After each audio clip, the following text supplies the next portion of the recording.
অতিরিক্ত বিমান ভাড়ার বোঝায় সাম্প্রতিক বছরগুলোতে বেড়ে যায় হজ প্যাকেজের মূল্য, যার প্রভাবে আগ্রহ থাকলেও অনেকেই বঞ্চিত হন হজ পালন থেকে।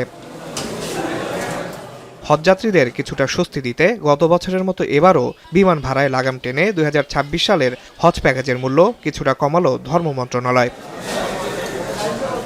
রোববার সচিবালয়ে সরকারিভাবে 2026 সালের পবিত্র হজের জন্য 3টি প্যাকেজের ঘোষণা করেন ধর্ম উপদেষ্টা। এবার বাংলাদেশ থেকে হজ পালন করতে পারবেন 1,27,158 জন মুসল্লি। বিমান ভাড়া 12,990 টাকা কমিয়ে 1,54,000 টাকা নির্ধারণ করা হয়েছে।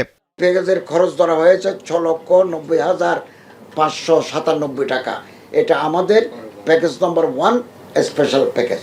প্যাকেজ 2 এই প্যাকেজের খরচ ধরা হয়েছে 5,58,881 টাকা। হজ প্যাকেজ 3 এই প্যাকেজের খরচ ধরা হয়েছে 4,67,167 টাকা।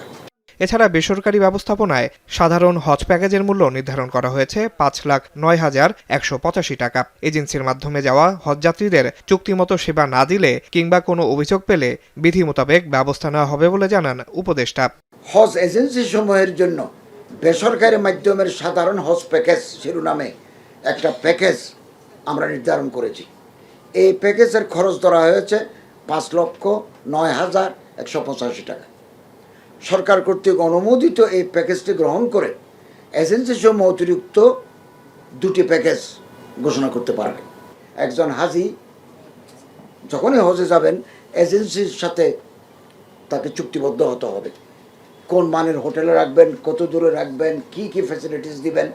আগামী বছর 70 ব্যক্তিদের হজযাত্রায় নিরুৎসাহিত করা হয়েছে। এরপরও যেতে চাইলে একজনকে সাথে নিতে হবে চিকিৎসকের ব্যবস্থাপত্র। 8 ফেব্রুয়ারি থেকে শুরু হবে ভিসা ইস্যু কার্যক্রম। ফ্লাইট শুরু 18 এপ্রিল।